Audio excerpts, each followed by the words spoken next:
business license? You can look at the potential secondary effects of such a establishment and develop regulations that address those effects. So as you were mentioning, the hours of operation would be one, possible security measures that you may want the provider to comply with. And thank you for answering that, because it's really important and that the composition of the task force really reflects that. This is not a task force that's going to be put together to make recommendations to the council that deal with anything other than issues related to land use, operational issues, possibly how we process the business license. So we're not talking about the medical issues or the importance of why marijuana could be used for a person who is sick. So that the composition of the task force should reflect that. And I hope that that's the case, and I hope we can figure that out. So it needs to be diverse, and I'm particularly interested in the impacts of the dispensaries.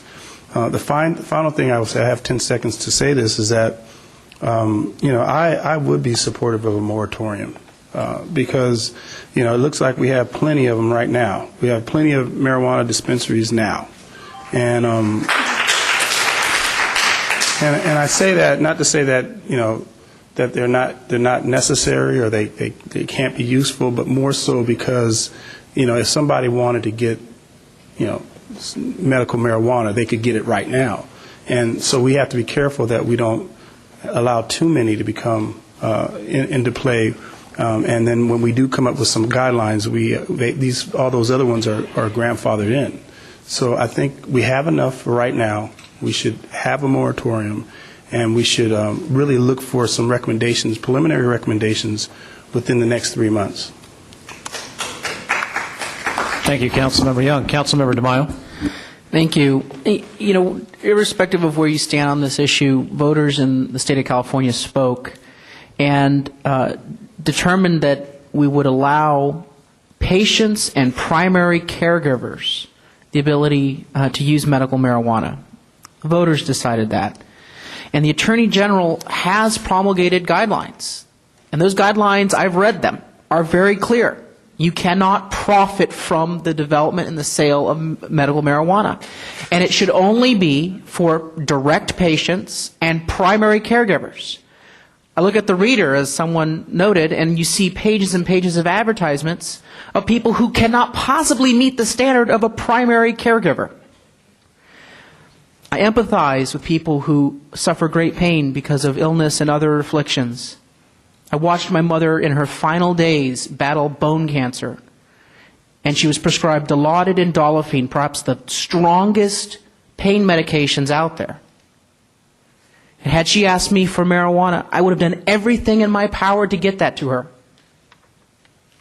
because she's the direct patient, and I'm a primary caregiver. But there are abuses. And you don't perpetuate abuses by having a task force look at a variety of nice ideas and options. You address the abuses by enforcing the law and relying on the police department to enforce the Attorney General's clearly stated guidelines.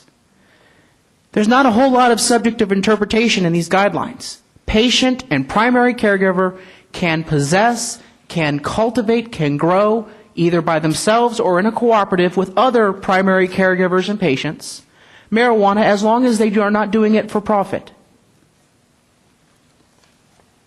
This is a city government that faces its greatest fiscal crisis in its history, and yet somehow we are poised to fund a task force exploring ways to expand medical marijuana.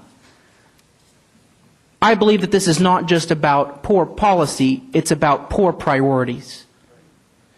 It's time to have the city's police department focus on doing their job of enforcing the Attorney General's guidelines in a narrow way, in a focused way, in an effective way.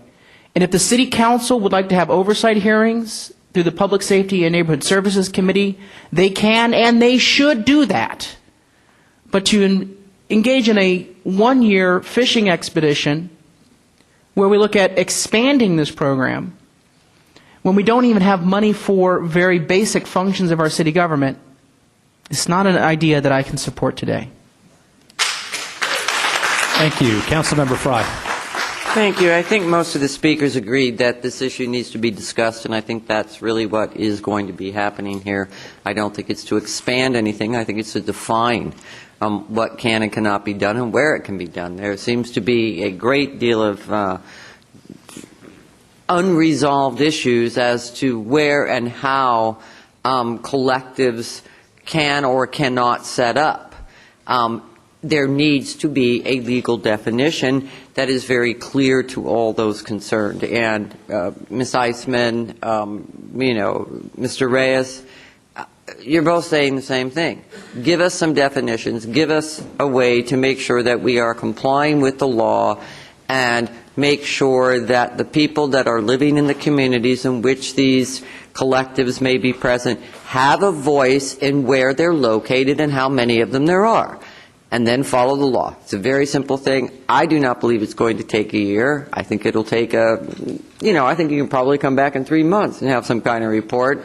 There are laws on the books. The thing is that the communities have a right to have these discussions and where they want these to be located. It is part a land use decision. The municipal code, the land development code, is the document that we use in order to make land use decisions.